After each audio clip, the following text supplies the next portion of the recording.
Okay. Hello, and today the book I want to review is All the Light We Cannot See. Can you see it? Okay.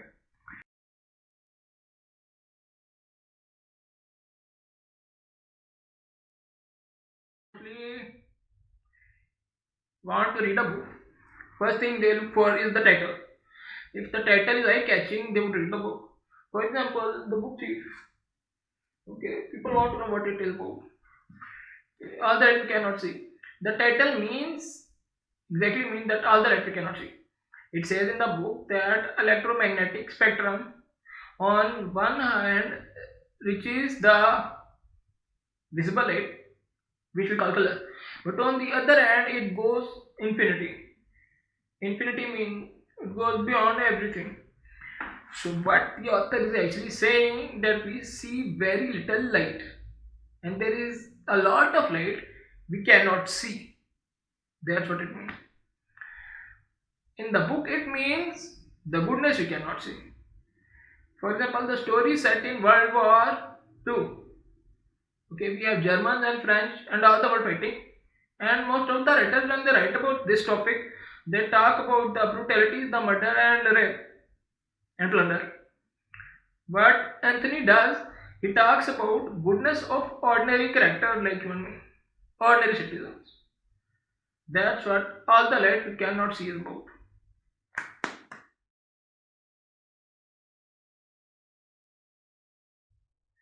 The plot summary is that I don't want to spoil the book for you. I am just going to give you an outline what the story is about.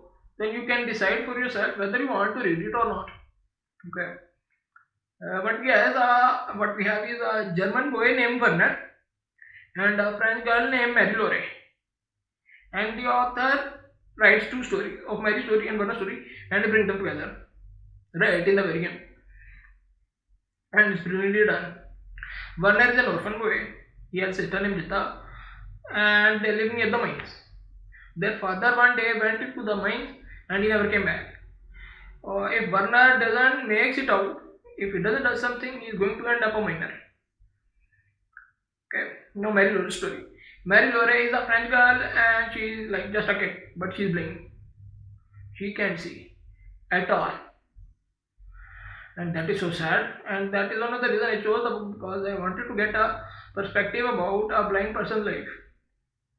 Mary Laure has a father named Mr. Leblanc.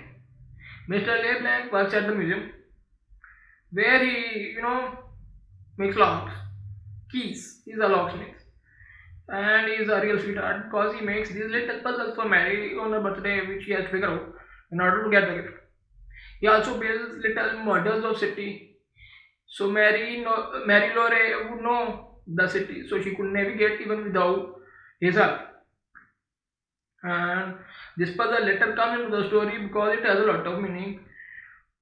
Okay, so that's what.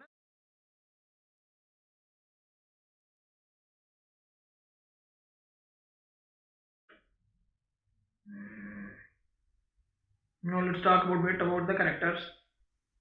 Let's talk about first talk about Warner's story, and then Warner has sister named Jita. Jita is a girl who can perceive things and see things others can't. She loves Werner, but she doesn't want him to do anything stupid. And Werner and Jita live in an orphan house, and they have a caretaker whose name is Fra or something. I can't remember, but she is a really good, nice lady, and she takes care of the orphans, and she is not mean. Besides that, Werner, as the story progresses, meets other characters. He goes into a school which is a Nazi school, where he has to, do things which he is not proud of, and that is a really depressing part of a book because you see things human beings did to each other in the name of patriotism, and that's really bad.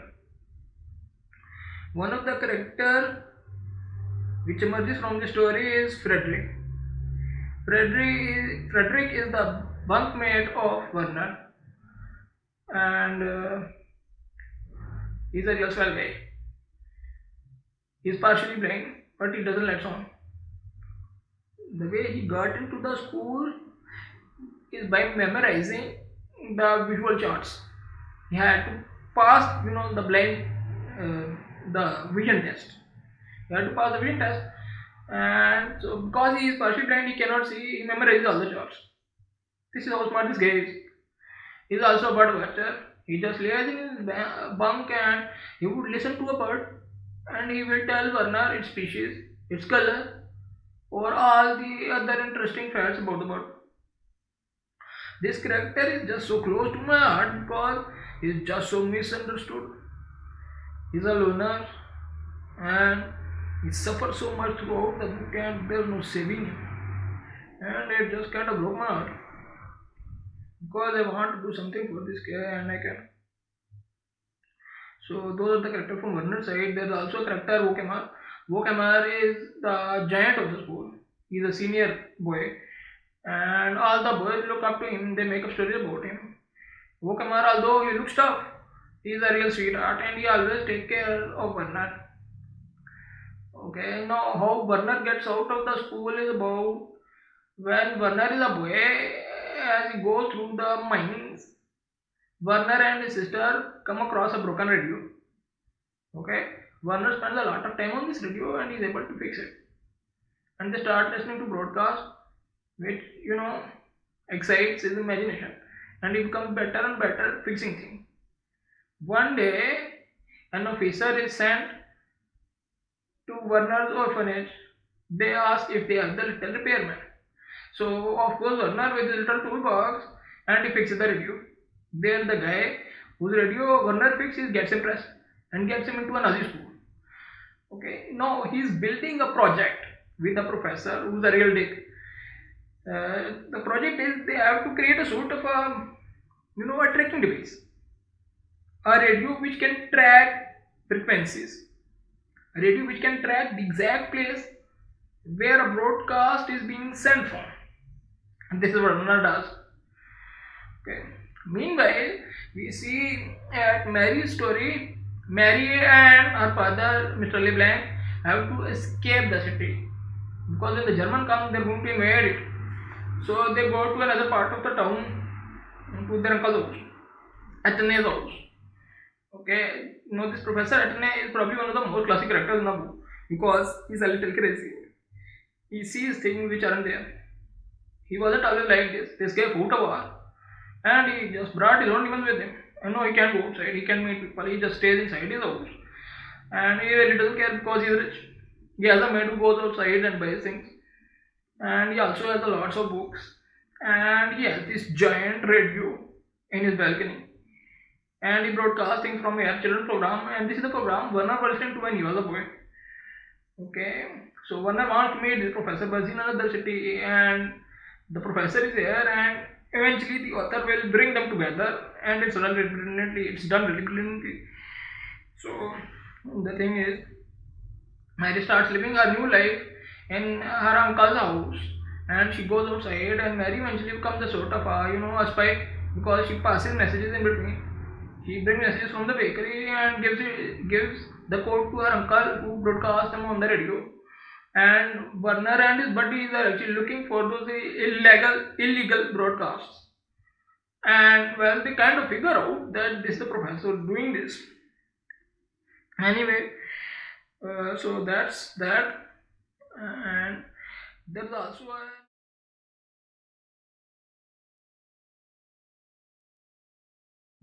an other interesting concept in the story is called a sea of flames. A sea of flames is a stone. It's a diamond. It's kind of greenish blue. The diamond was kept at the French Museum. Well, according to the legend, this stone has magical properties, meaning anybody who carries the stone will live forever. But the people around them will die. Okay? Now the thing is, there are 3 copies of the stone. 3 people have them. They are duplicates. To throw off the scent. Because the Germans are looking for the stone. Okay, there's a major who is looking for the stone. Now, there are 3 stones.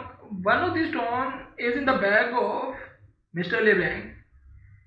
he brings the stone with him, but you do not know if this is the real stone or the fake stone.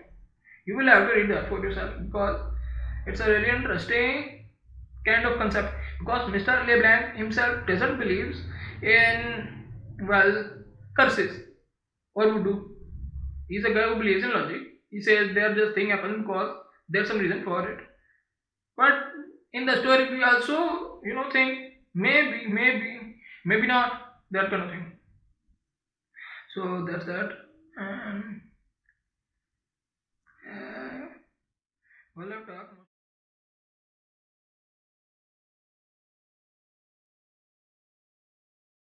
Okay. Now the thing is, why read this book when there are so many other books out there? Okay, I mean there are a lot of books, and this is nothing. There are lots of books out there, billions of books.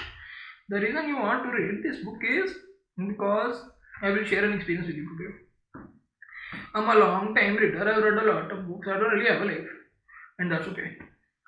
And the thing is, there comes a time in every reader's life when every book sounds like another book. Every character you read is like another character, and there's no escaping it. You can't break the monotony because you get bored. And I used to wonder, is that it? If I'm ever going to feel the satisfaction I first felt when I was in the hospital reading my very first novel, because that book just took me away. And there were days when I read a book and it was just the same like any other book and the same all over again and again and again, and that got me really depressed. And then I came across this book, All the Light Cannot See, and this book also took me away. This book proved that the stories can still be told, that all stories are not the same, and the characters can still be unique. This book restored my faith in fiction, and this is why you should read it. It's a must read. This is as good as the Dancing Girls of Lahore, and probably a little more better than the Book Thief. I said it. Maybe slightly better. They are like on the same level, but maybe a little more better. Okay, so that's why you should read it.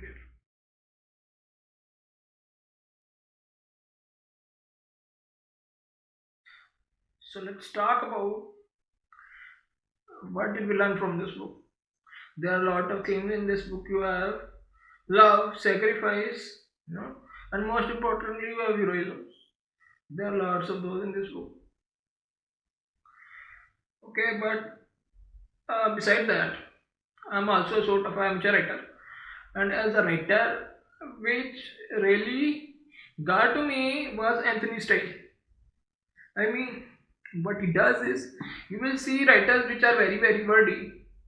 I mean, if you read Peter Straub, he will fill pages and pages with dialogue, but he has a style and that's okay. But what Anthony does is if you can see this, is the light okay? He just his chapter is only a page long, almost all of them.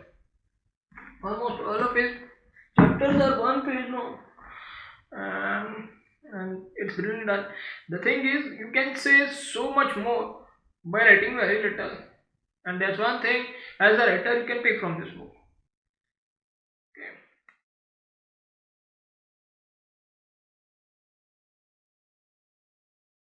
Now I want to talk about some of the flaws in the books. There are not many. They're like none of there are no flaws because it's really plot all proof, no loose ends. Okay, I will just talk about some of the things which didn't make sense to me. For example, oh no, that's a spoiler. No, what I think is Mary Laurie's character. I mean, it's very brilliantly done.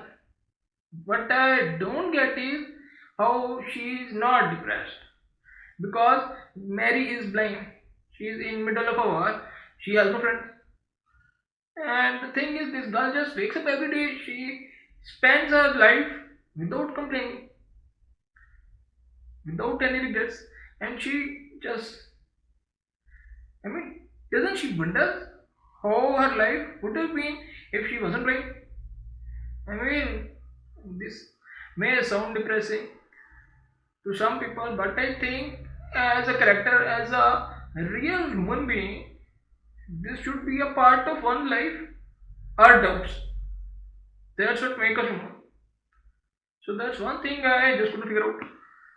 I mean, she's really, really brave, and that's good.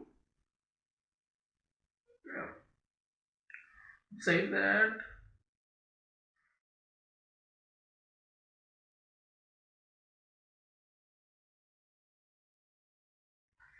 Okay. So, alright, rating the book.